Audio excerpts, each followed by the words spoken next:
This is breaking news. The Survivor 47 Final Four speak. Rachel LaMont, Phalen, Smey, and Teeny Chirichillo have survived the gauntlet that is Survivor 47. But there are still a few more hurdles to clear on tonight's season finale on CBS. That includes a Final Four fire-making competition that will determine the final three. Then, those final three will have to face off against a jury that has been mean-mugging them from the opposite side of tribal council all season long. But before any of that happens, the last four players standing must contend with something else entirely: our questions.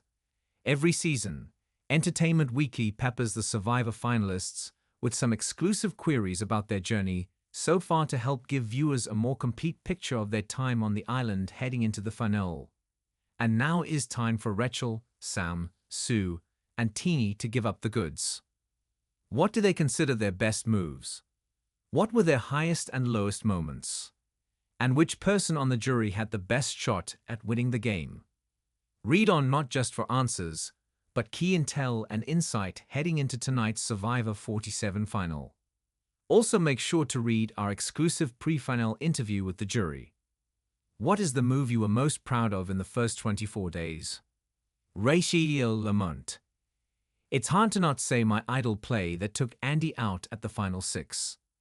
Since I had learned everyone was gunning for me while spying the night before, I knew I wanted to play the idol with maximum effect, since I wasn't able to get my original target out because Genevieve had one immunity. You saw how it all played out for me this past episode when I played possum and got everyone to discuss how I was a threat in front of the jury.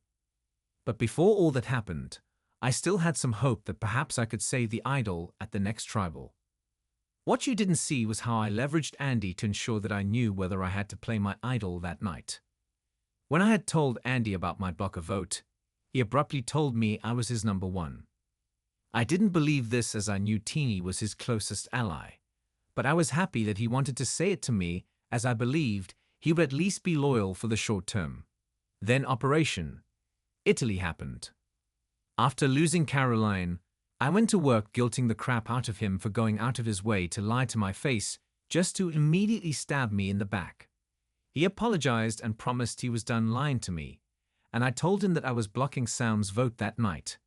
And if he told me he was voting for Sam and then voted me out instead, I would ensure he never got Sue or my jury votes.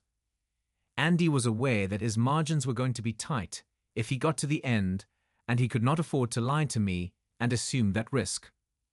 I was hoping that I could sway him to vote Sam with Sue and I, and then use the blocker vote and save the idol for Final Five. He of course came to me and ultimately told me that he was voting for me. And that's when you see us chatting about his game.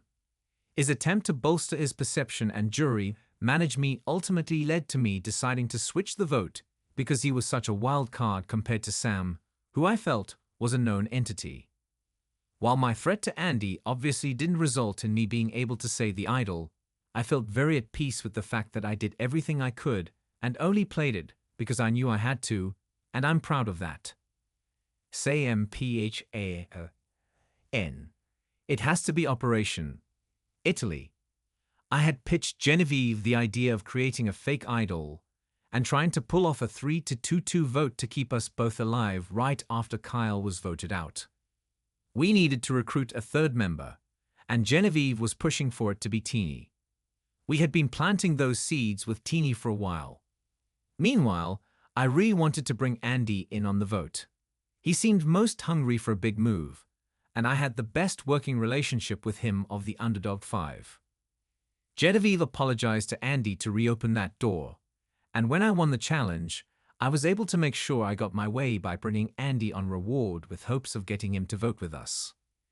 Upon learning that Andy was wanting to make something happen, we got to work planning every intricate detail to make the heist a success.